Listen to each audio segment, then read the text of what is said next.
All right. So we learned about order of operations in a previous lesson, and today we are learning about distributive property. So what's the difference between these two ways of solving expressions? Okay. Now we're going to do order of operations for this expression, and we're going to use distributive property for this expression. And you'll notice that the two expressions are the same. Okay, but we're going to simplify it in two different ways. All right, so if you remember order of operations, one thing that we were told that we want you to memorize is GEMDAS. Okay, so G stands for grouping symbols. So anything in parentheses or in brackets we do first. So what are we doing first here? We are going to do the inside parentheses first. Okay, so 3 plus 2 is 5. And we'll keep the parentheses, and we'll put a 6 right there. We'll drop down to 6. Okay, remember 6 parentheses 5, or 6, the quantity 5 is the same thing as 6 times 5. All right, this is 6 times 5. 6 times 5 is 30, and we're done. Okay, you'll want to copy that down below in your Desmos.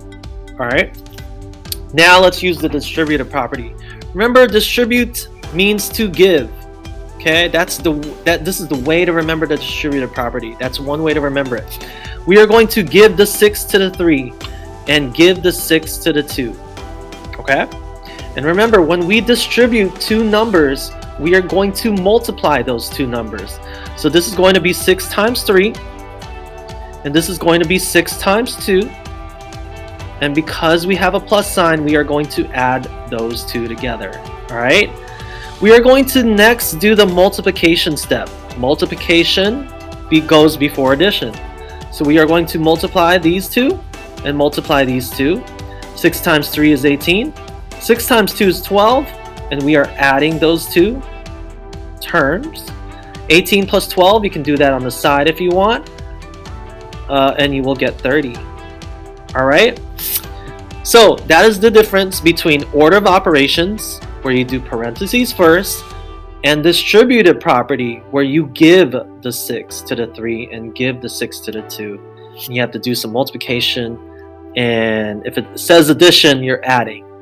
But if this said subtraction, you would be doing subtraction. Okay, so this is what you will be practicing in the next few problems. Good luck with this. If you need any help, please contact me.